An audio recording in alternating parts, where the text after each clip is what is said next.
Abannayuganda mujje baleko amanyi bamta Valentino era sookera ddala okubeebaza okuwagira ffe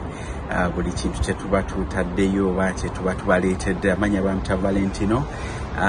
era mwebale nnyo okulaba Spark TV ne NTV. Saawa eno ndi mu London eno dance studio mwe tukolera rehearsals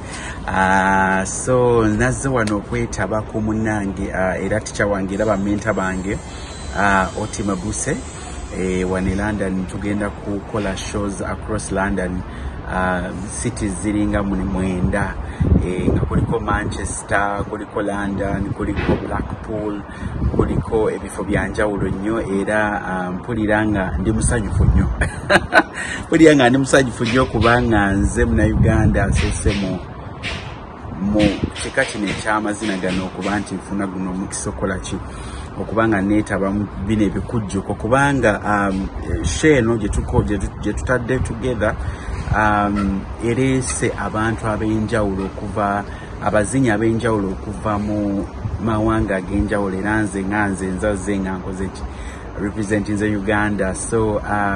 kigenda kuba kyamaanyi nnyo era essanyu lingi nnyo essanyu lingi nnyo kubanga ekisingira ddala kyensinga okusanyukira ku kino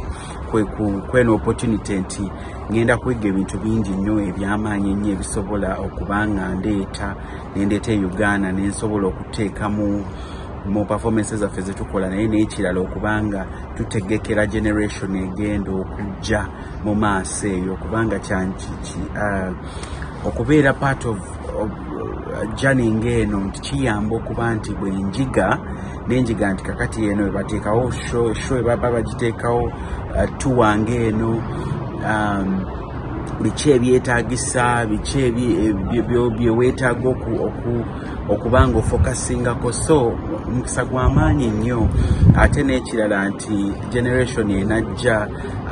omanye ebintu ebisinga byonna byetaaga omuntu omu n'asooka n'akikola so kati dance industry okubanga tugezaako okulaba nga tuggulawo enzigi ez'emijiji emito eginajja so neebaza nnyo ddala mu Abannayuganda bali mu Uganda mwebale nnyo okubanga mumpagira kubanga obuwagizi bwammwe bwe buntusiza ne ku kino kyendiko kale mwebale nnyo mwebale kula Spark TV na NTV.